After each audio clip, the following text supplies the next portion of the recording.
Cashflow Diary Podcast, episode 209. Welcome to yet another exciting episode of the Cashflow Diary Podcast, the podcast that teaches you insider tips, tactics, and strategies for creating leverage streams of cash flow into your life. Learn from top-performing entrepreneurs, business owners, investors, and thought leaders from across the globe as they share their secrets to success. Like what you learn on this and other Cashflow Diary podcast episodes? Go to learninvestingnow.com and sign up to receive powerful tips and information that will help you succeed as an entrepreneur and investor. Now, here's your host, investor, entrepreneur, business owner, educator, speaker, author, and master facilitator of Robert Kiyosaki's cash flow game, Jay Massey. All right, and welcome to another episode of the Cashflow Diary Podcast. I am your host, Jay Massey, and I'm glad that you are here today because when it comes to building your cash flow, some things are hyper necessary. Those things are discipline. Ooh, man, he started the episode with a word that you didn't want to hear. And we also have to do things like marketing and learn occasionally new technologies with social media. You're like, oh gosh. Please help me, Jay. I know. Well, here's the thing. I'm not going to help you. Today's guest is going to help you because all of us must add skill sets to the repertoire in order to be able to serve our customers in the best way possible. And today's guest is going to be able to help you and I learn a little bit more about doing exactly that. Today's guest is Lauren Bowling. And here's the thing. I want you to understand something. All of us start out in different industries often just to find out where we should actually be. So she left a job on Wall Street. Now, many of you are like, I'd love to be on Wall Street, but she was on Wall Street, but that sparked her interest in personal finance. And now she's taken that information, that understanding, and moved over into the content marketing and social media specialist space, which I think is absolutely awesome. And here's the thing. When you can take Wall Street and bring it down to Main Street, that's called you and I think that's a special gift. I think that's a special thing that should be celebrated and shared because you and I, we know we need it. And one of the unique things that I love about today's guest is that occasionally her puppy, Murray, features on her blog as well. So help me welcome Lauren Bowling. Lauren, how are you there? Hey, I'm doing great. How are you? So far, so good. Now, is Murray with us today? Well, no. Murray passed away about a year ago. I have a new dog though. His name's Rue. He's not here. They don't let him come into the office. But he's my favorite. He's my favorite working buddy. But sometimes I'll be typing on my phone and he'll take his little paw, Rue will, and say, "Put the phone down, mommy, and come play with me." So that's always a nice reminder. No doubt.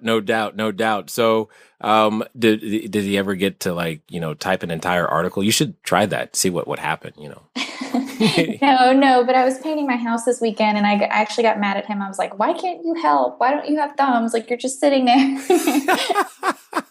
Oh, well, I don't think you would like the help because the paw prints would end up everywhere you don't actually want them. Yes, exactly. So, what I tend to do is, I tend to ask some same questions. And this first one, you may not know, but don't worry. I promise you know the answer. I tend to think of, today's entrepreneurs, of which you are one, a lot like yesterday's superheroes. We have a lot in common with superheroes entrepreneurs. Occasionally we get dressed up. Sometimes we put on a cape and we think about wearing tights and a mask, going around saving people from, their own mess, using our special talents and abilities and skills, et cetera, et cetera. And I think entrepreneurs do the same thing. Also, like superheroes start out usually somewhere else other than where they are today. They have an origin story. They begin, maybe their planet explodes and they get shipped to another, universe or something, or maybe they get bitten by a spider. All of these things happen to them. My question is, before you were doing the content marketing, social media, and receiving all of these awards for your blog, etc., who is Lauren Bowling? Before I became a blogger, I was an actress. I have a theater degree. I moved to New York to pursue that. and ended up having to take a job as an assistant at a Wall Street hedge fund to make ends meet. New York is a very expensive city. I famously moved there with $300 in my pocket and like a suitcase. Nice. Love it. I worked there for about a year and a half. And while I was there, I was an absolute train wreck with money. That was kind of part of my origin story on the blog, is that I made a ton of money mistakes. I was addicted to shopping. I actually had to go to therapy for that. But working at the hedge fund, there were all these great financial role models, and they were doing really smart, kind of slick things with money. And it just, the people personally that I worked with, and they were just so open about talking about it, that it really sparked an interest in personal finance. And so for compliance reasons, I wasn't allowed to blog or have social media really while I was there. But when I left that job, that was one of the first things I did. Was I wanted to start writing about money and make it accessible in a way for millennials, and particularly, female millennials to read and relate to it. Now, you said something that I think resonates well. It resonates very, very well with me. You said you were a train wreck with money. And I often have been known to say that every master was once a disaster. So at the end of the day, it sounds like you've turned a weakness into a strength. Yeah, that's one of my personal mantras is, making lemonade out of lemons. And I didn't expect it to sort of turn out the way that it has in terms of what I'm doing on my blog, but for sure. And also the great thing about money is that, it is controllable because it's finite.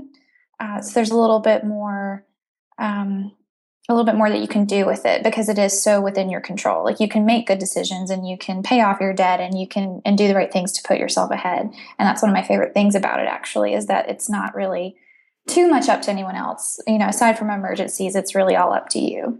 Yes, indeed. And I definitely appreciate the amount of, that's what I meant by discipline, guys and gals, is that it's really up to us in a lot of ways, because you and Lauren and I, we have something in common. We clearly have this habit, or had this habit, of buying stuff. I like shopping too. I like shopping too. Let's just say that I'm on restriction from Nordstrom's and the Apple Store for quite some time, simply because I love those two places more than I should. But my question to you then, Lauren, is, as an entrepreneur, would you say that you would be able to be successful if those things, first of all, weren't exposed and, more importantly, dealt with? No, absolutely not. Especially as an entrepreneur and with cash flow being so uneven, staying on top of your finances, I find, is incredibly critical. But then also sort of using my origin story to build this platform has also made me more successful as an entrepreneur. I run a content marketing and writing services business, and people who engage with me, I have all these samples of sort of content marketing pieces that I've written for businesses, but most everybody just likes to see my blog as sort of an example of my work and sort of what I know, which is great because it's something I do even if no one paid me. Indeed. Well, and this is the thing that I like about that, what you just said. Oftentimes we don't give ourselves credit for the history that we've already developed, or we feel as though if I'm not perfect, no one's going to want to engage with me. No one's going to want to let me help them because of all of these imperfections. But yet you're saying the exact opposite. You're saying it's because of my imperfections that I've gone through that actually creates the value, or the value that I can bring to you. Absolutely. And I also think, on the internet, when you're having a voice, people want to read about, the messy because that's real and people truly connect with that. So even though at first, I know the first year I was blogging, it kind of made people cringe, like my family and my friends, to read about all these things that I'd done with money that they didn't know had happened. Right. But now that it's out there, I'm having such beautiful open dialogues about finances and business that I don't think I would have been able to have had I not been honest in the first place. So did your mom call you and go, honey, people read that? Yes. or I can't believe you wrote that. Or, what would people think if they read that? And I'm like, well, that doesn't matter to me. I use sort of if I feel okay with it, if my gut feels okay with it, then I'll publish it. If I write something and I'm like, maybe I shouldn't have, then I'll take it down. But I'm the only person that I listen to in terms of what content goes up on my site. Well, and it sounds like it's working for you. And those are the things that I find uniquely interesting. So where does this, I think I'm right. This is the way that it needs to be. Where do you get that kind of courage and, more importantly, ability to stick to your guns? Where does that come from? I think I've always just been an incredibly headstrong person. And it's also been, I think confidence is, I really admire people who can just come out of the gate and be confident, but I'm much more of a person that my confidence, like trust, has to be built over time. And so once I started, in terms of blogging and connecting with people online, throwing things against the wall and seeing what stuck, then that sort of allowed me to make more intuitive and also data-driven decisions in terms of like what's going to work and what's not. But also my blog's more of, it's not so much from a best practice perspective. It's more of a diary of my financial mistakes, even my financial successes, like what I've done well, what I haven't done well. And I think that part resonates the most with people because, you deal with money your whole life. Is it acceptable to think that you're going to make absolutely perfect money decisions for 80 years? Absolutely not. And so I kind of keep that in mind that I'm not perfect. And I mostly just want to sort of encourage conversations and not necessarily come at it like this is absolutely what you need to do, because personal finance especially is incredibly personal and it's different for everyone. Indeed. So let's talk about what we tend to call that superhero moment. There has to be this moment in your story where you decide that, what I'm currently doing, working here, is somehow stifling, limiting me, etc. I can provide more value. And you have this moment where you go, you know what? Here's what I can do. And more importantly, I'm going to do it and actually ask people to pay me for it and see what happens. Tell us about that transition period. So I'm a baby entrepreneur. I just started working for myself this past April 2015. I had been working in content marketing for about 3 years up until that point, and I realized that I wasn't learning anything new. I was a side hustler with the blog and my own sort of freelance writing business, but I hadn't really taken that anywhere. I was kind of just using it to fund debt payment and that type of thing. And I just had this moment where I was just literally sitting at work and I was so bored I could have cried. And I was like, my life doesn't have to be like this if I don't want it to be. I built this blog and it's not big, but it's not small. And I did that myself. I'm like, what else could I do? And so I decided that I had enough clients coming in where I could, make a living, not a great living, but an entrepreneur living. Sure. And I decided, even if I didn't learn anything new in terms of my skill set, like content marketing, social media, I'm sure I could learn a lot more in a year being my own boss than I could working from someone else. And I decided that was worth more than money. And so I put in notice, actually pretty abruptly. I think it kind of shocked everyone. And, 2 weeks later, I was working for myself. And then that sort of, once you're working for yourself and the onus is on you to make that money, like, boy, does it get real really fast. Yes. My oldest daughter recently started college, and when we were discussing it, we were asking, are you going to stay at home? What do you want to do? That type of thing. She's like, nope, I want the real world experience. And this is while she was, still a senior. She was like, I want the real world experience. And not soon after leaving, she starts to call back going, why is the real world coming at me so fast? That I'm just like, you asked for it. Hello. And that's exactly what you're talking about. I mean, you go from, I just show up. I know 2 weeks from now I'm going to get paid to, hey, I could do nothing today, but if I do nothing today, I might still want to eat 6 months from now. So I got to do something. What do I do? And all of those reality checks start to hit you in a very, very real way. So talk to us a little bit about that, because I know there's a number of people listening who are contemplating making your decision that you have just made. What were some of those initial things that you were like, oh my God. But once you got there, because occasionally sometimes we hype things up in our head that are way bigger than they actually are. And you're just like, oh, okay, that wasn't so bad. Yeah, I'm glad we're discussing this because I think a lot of writing and podcasts and videos geared towards, being an entrepreneur sort of glamorize it. It is not glamorous working for yourself. I think there's like maybe 2% of people who are really motivated and really great at setting up structures and processes for themselves that make them successful, work from home entrepreneurs. And I thought I was going to be one of those. I'm very organized. I'm always on time with deadlines. Sometimes I get things done early. But when I became my own boss, I started struggling with productivity.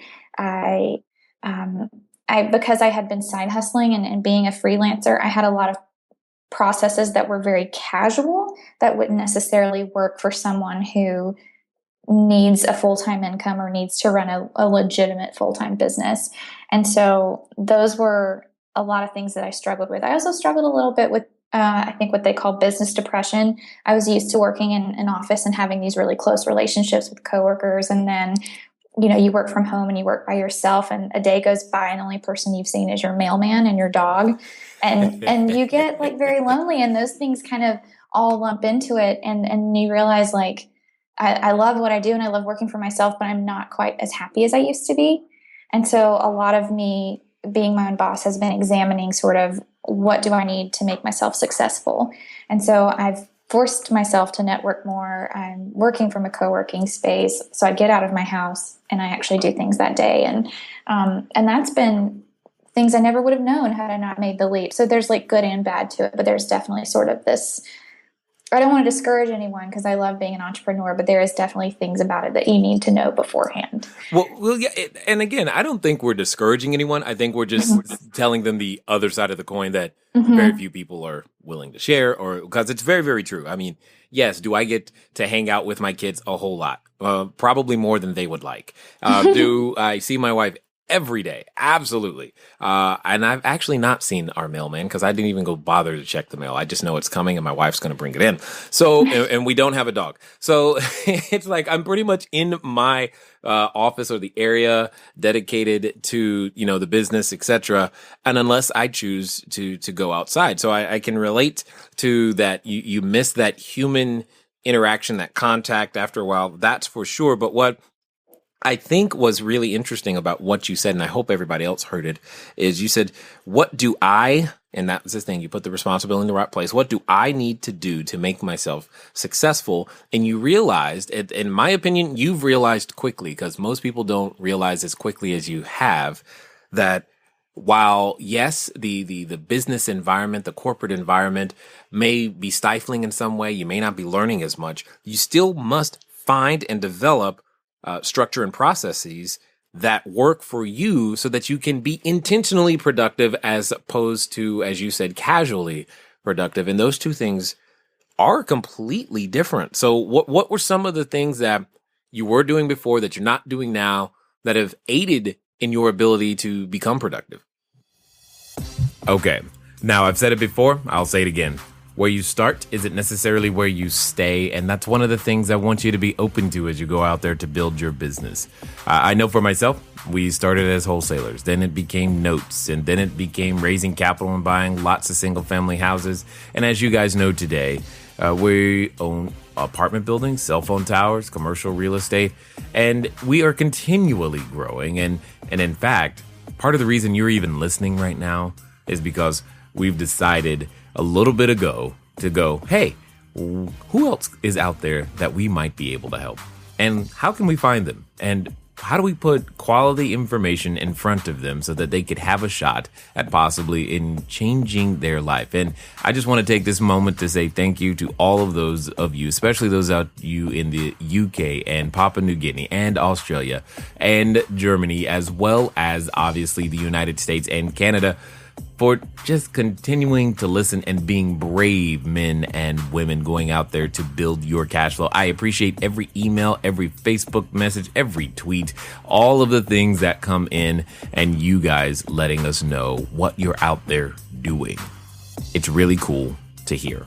So let's continue to listen to what Lauren has to say, that would probably help you and I just get in front of more of those individuals and, most importantly, spread the message wide. So getting out of the house, whether I come to a co-working space or I go to a coffee shop, and sometimes I like to mix it up. I'm not a corporate drone. I don't want to work from the same place every day. Right. That's been important because you get up, you put on your clothes, you get ready, you set an intention for the day that you're going to do something. Whereas if you get up, you make a cup of coffee, you're in your PJs, it's very much like, well, whatever happens today is going to happen. And I'm not saying that's for everyone, but that is kind of what happened to me. I also have found great success in theming my days. So I have a blog, and then I have a couple of different clients. And so my blog gets a day, and then each client gets half a day. And so anything I need to do for that person, I'm doing it sort of in one chunk. And it's great because it allows me to focus, and it allows them to sort of add on tasks if they need to, because I'm already, covering it during that one time. I found great success with that. Again, may not work for everyone.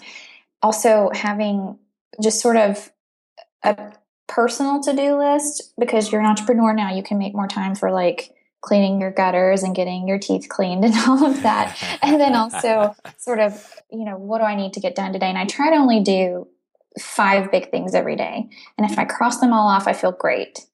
And for me, because I get really down on myself if I don't do everything I commit inside to myself that I'm going to do. If I set that intention, I try to limit it to 5. Any more than that, if it doesn't get done, then it kind of sours the day for me. So just learning little things like that about how I work. I'm a morning person, so I have to get up early if I want to add anything extra, like working out. That's important. That's interesting. No, I think that's interesting because it sounds like there's a lot of self-learning that has happened in what I would call a very relatively short period of time. And to know that when your, circadian rhythms are working best for you is one of those key things, especially when you have so much freedom and control. It doesn't mean that you don't need structure and processes. What I thought was interesting was the theming your day. I was like, that's a new way of looking at it for sure. Now, you mentioned something twice now, and I wanted to talk about this because we were talking before we started recording, et cetera, about this. And it's been a concept that I've been somewhat interested in myself. Share with us, if you will, a little bit about this whole co-working space. So there's basically just spaces where small businesses, startups, single person entrepreneurs can come and just sort of either rent an office with a door, or you can rent a desk that has, a filing cabinet and a drawer, or you can just rent a desk and you don't get to keep your stuff here. And there's sort of 3 different pricing levels. And that's sort of the norm of what I've seen, because I tried out a lot because I wanted to make sure I found a good fit. And you come and you sit and you work, and there's other sort of like-minded people around, which is great for networking. Because I'm a writer, it's often not as quiet as I would like, but it is good. Again, talking about that social interaction that we were talking about. And then also just having somewhere to go, I think can be huge for sort of jump-starting productivity. Because I know a lot of people, especially entrepreneurs, we're excited, we get up and we want to work, but then, everyone has days where you're like, I don't want to work today. And it doesn't don't tell them that. Don't tell them that. And so you're like, well, I'm going to get up and I'm going to go in for just an hour or 2. And then suddenly 5 hours goes by and you've actually kind of been productive on a day that you thought was just going to go to waste. So that's what I particularly like about it. And I find that everyone's like, oh, they want to run lean. They want to run a lean startup and not spend any money. But I've easily made back what I pay in productivity because I'm working outside my home again. Yeah, there is something about that. There's something about not or just that change of environment. There have been days my wife, I will tell her, hey, let's go. And we literally hop from Starbucks to Starbucks. And we'll stay at one Starbucks for, a couple hours, and it's time to move. and we'll switch and change the environment, and we'll switch and change the environment. And that's the work day, hopping from Starbucks to Starbucks, and of course, occasionally stopping at the mall in between, because, you got to window shop, if nothing else. I mean, come on, I'm trying here. At the end of the day, you get the opportunity to control so many more variables, but there are some variables that you have to be aware of that could be counterproductive. So I have a question. Out of all the things that you could do, how did you settle on content marketing and this social media specialist idea? Well, it's actually a great story. So I was an administrative assistant at this hedge fund on Wall Street. I worked all through college as an administrative assistant for various doctors in Birmingham, Alabama, which is where I went to school. I didn't have a skill set when I, left my Wall Street job and I moved back home. I was very much doing the whole quarter life crisis thing where I didn't know what I wanted to do or who I wanted to be.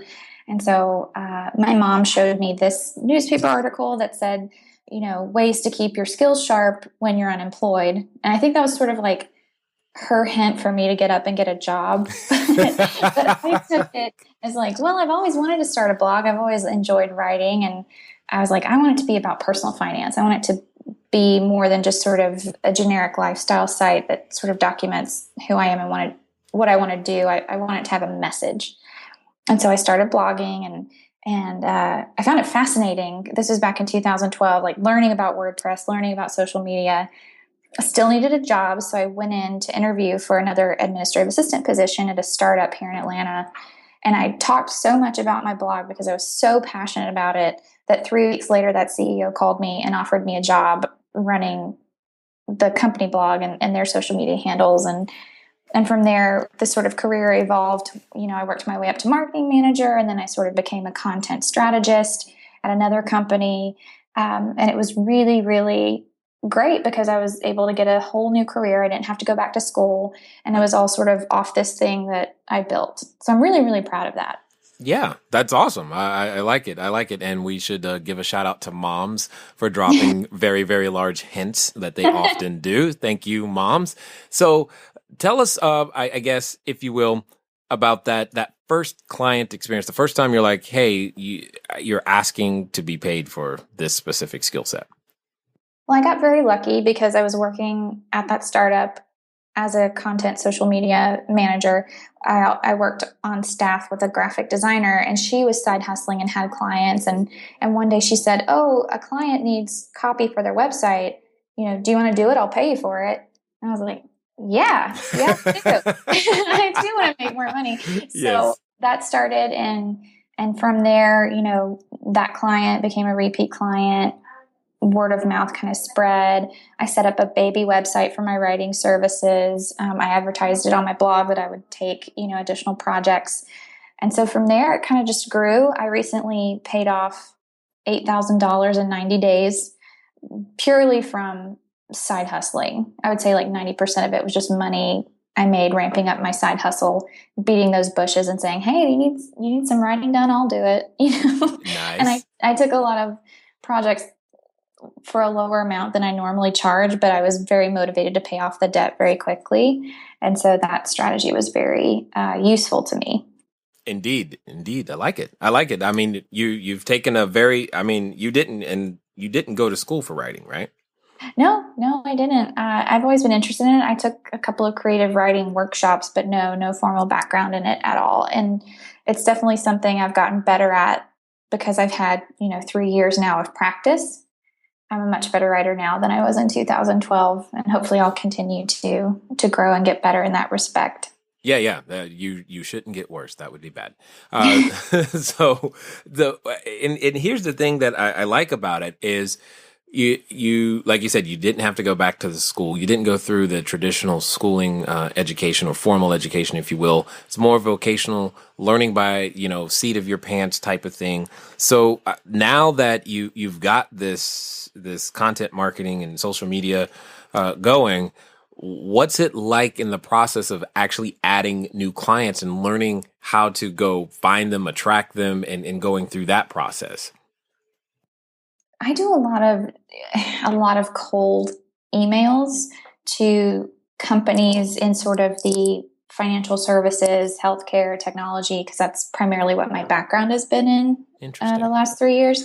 And I say, hey, you followed me on Twitter, or I followed you on Twitter, and I was just, wanting to talk to you. Do you need any help with your writing? Here's my website. I've attached a couple of white papers that I've written that I think fit well. It's a cold reach out, but it's sort of a researched cold reach out. You can tell very quickly looking at someone's website whether they have hired a professional writer or not, or if they have an active blog and social media. And now, because a lot of small business owners and entrepreneurs, they're so inundated, they love outsourcing that stuff. And a lot of people, it's hard for them to write if they don't love writing. I think writing can be a very powerful asset, but I understand how hard it is for people who don't have an interest or think they're bad at it. So think they're bad or have proven they're bad. Which is it? I'm not sure. Everyone I've met or that I've worked with, they'll send me things and to sort of clean and tweak, or it's like a concept that they want to include in what I'm writing for them. And they'll say, oh, I'm such a bad writer, triple check this. And it's actually not bad. I don't think people are as bad as they think they are. But then I have met a couple of truly terrible writers. I think with writing, when it's bad, it's really bad. And when it's mediocre, it's passable, but I think most people feel they're worse writers than they actually are. That's interesting. I probably would be in that category because we've slanted towards video and audio. That tends to be easier for me personally. And then we take those videos and audios and turn those into our articles, etc. Because if you had me staring at a blank piece of paper, I'd be staring for quite some time. But put me in front of a microphone and suddenly words spring to life. They come right out and I'm like, this is what we need to say. Don't even understand how that works. So who is that typical person that you tend to work with, etc., and share your special talent? I work with a ton of startups, small businesses. Typically, the big corporations, they prefer to have a copywriter and social media person in-house.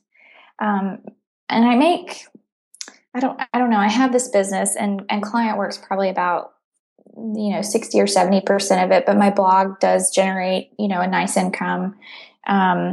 I rent out rooms in my house. I have this sort of diverse income pie, and I like it that way because when things shift, I don't have to sort of panic. Right. If I lose a client, it's not great, but it's not the end of the world. And I've taken great pains to sort of make sure that it's even and it's diverse. And because I'm an anxious person, I like things to be a certain way. Understood.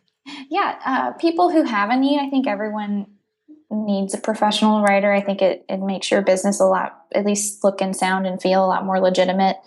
Particularly, I do a lot of B2B writing, not so much B2C, but finance, healthcare, technology, those are sort of my wheelhouse. Finance because I'm a personal finance blogger, and then healthcare and technology because that's just where I've ended up the last few years. I think that's interesting. Your what do you call it? Diverse income pie? Is that what you said? Mm-hmm. Yes. Yeah. Diverse income pie. Yeah. I kind of like that. Because you're not relying on any one skill set or any one way to create value. And I heard a little bit of a real estate play in there. It sounds like if you're renting out rooms inside where you're living.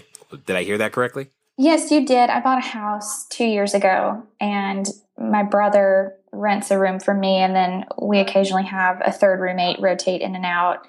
And it's been great, particularly, as I've made the leap to being an entrepreneur to sort of have my mortgage covered. I think that's been really key. Again, because I'm anxious, it's nice to have sort of the basics covered. So anytime you can do that, I would recommend it. Well, that's assuming we like our brother. That's the big question right there. And so I did that shock mom right there where you're like, you're seriously going to live with him? No, we're really close. We're a duo of siblings that actually get along, and it amazes people. And I think my parents are really proud because he moved in with me right after he graduated college. So he was helping me out with the rent, and then I was sort of providing a landing pad, because like your daughter just went off to college, that's really scary. And then when you get it out of college, that's can be pretty terrifying, especially as you're looking for work. So it's all worked out. Yes, yes, indeed. In fact, she just sent me an email yesterday saying, letting me know that she's getting her first job right now, and she's all freaking out. This is gonna be with people I don't know. I mean, yeah, that's kind of usually how that works. So, lots of fear, lots of things, but you're handling it well. And this transition period can be a period where a lot of entrepreneurs, for those of you listening, get completely knocked out of the box and quit. But yet you've not done that, and I commend you for it. So now I have to ask the question that you probably ask yourself from time to time. With all of the things that you've been through, with everything that's happened, would you say it's been worth it?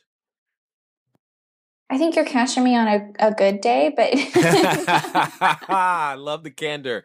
Yes. no, absolutely, it's been worth it, particularly because when I was talking about the moment that led me here, I wanted to learn. And if we look at it purely from that perspective, I have learned a whole hell of a lot in the last, 5-6 months. So in that perspective, I feel very successful. Have there been moments where I felt like throwing it in? Would it be easier sometimes to go get another job? Yes, but I have to go back to my purpose. I've always wanted to work for myself, and I also want to spend more time growing my blog. And that's what it's all for. And so whenever it gets tough, I remind myself of that. And I do think it's worth it because, head and shoulders, I've been able to grow my blog and my income working for myself. And when you work for someone else, your income is very limited. And you can only make so much. So Indeed. That's a long answer, but yes, I do. No. I agree. And more importantly, you get to hang out with Rue that much more. Mm-hmm. And that's got to be fun. It is. And I think he's getting spoiled though, because I was at home all day and then I started working outside of the house and he's like, where did you go? Like, why are you not home with me all day now? Yes, I can actually see that happening. I can see that happening. Him getting just a little upset. Like we did not discuss you leaving. You did not clear this with me. You're supposed to hang out all the time. And he doesn't understand. Sometimes you just need adult company. Yes, and he's a poodle, and they get very moody. And so sometimes I'll come home and he'll sulk for a little bit because I was gone all day. So I'm going to punish you now. I'm going to punish you for leaving me here. Watch me sulk. That's pretty funny. That's pretty funny. So for those that are listening and have listened this far and would like to engage with you, maybe they're thinking, oh, you know what? I could use someone to help me organize my thoughts and put them on, I was going to say paper, but it's not really paper anymore, but put them down and get them published. How can they track you down? What's their next step to figure out what you're up to? Sure. So my company is called Beehive Content. That's beehivecontent.com. Or if you'd like to read my personal finance blog, that's LB, that's BEE as in Bumble, and themoneytree.com. And if you sign up for my email subscriber list, you get a free Grow Your Money Tree toolkit and some really fun Excel spreadsheets that I like to use to sort of track my income. So there's that if you want to learn more. So now I've got to ask you the one of the final questions here. Occasionally there are individuals who are listening and they're standing, let's pretend for a second, they're standing in front of their superhero store. They're wanting to pick out their own outfit. They're thinking, yeah, okay, I want a cape and maybe I want a mask, and all these types of things are going through their heads. But they still have that voice, and you've been very familiar with that voice, especially recently. But they have that voice in the back of their head. Is this something I should do? Is this really going to work? Maybe now is not the time. I can just wait. But they still have that urge inside them, and it's calling. What would you say to that person right now? Well, I would tell them that urge is never really going to go away. Whether you give into it right now or down the road, it doesn't matter. But I think there are certain things within us that are very inevitable. I think if you want to be your own boss, that's kind of an itch you absolutely have to scratch. So I would tell that person to just give in. My mom, I do mantras every year, and she gave me this great one this year that I repeat every day, and it's called Give Yourself Permission. And I love that because it's like, give yourself permission to work for yourself. Give yourself permission to dream about starting your own business. Give yourself permission to put things in action to make that happen. I think a lot of times we say, oh, I can, or this is holding me back, but it's really just us. Like we're holding ourselves back. So give yourself permission. I like it a lot. Sometimes that permission is just simply give yourself permission to step into the greatness that I believe you were born to be and go out there and share it with the world. So I definitely appreciate you, Lauren, giving yourself permission to not only be here, but share with us your story and all of the details that go along with the transition and just being the awesome person that you are. Well, thank you, Jay. It was great to be here today. This was fun. Excellent. Glad to hear it. All right, ladies and gentlemen, you know what time it is. It's time for you to move at the speed of instruction. What does that mean today? It means LB in the money tree is probably a place you need to get to. And some of you, you know, you've had that excuse. You've been saying, I would start my blog once I learn how to write. Once I learn how to do this, I'll start my website. I'll do this once I have X, Y, and Z. Well, I think you just found a person that could help you with that X, Y, and Z, remove one more excuse off the table, and most importantly, get you out there sharing your superhero power with the marketplace. Ladies and gentlemen, it's been fun talking to you today. I definitely look forward to talking to you soon. Until next time.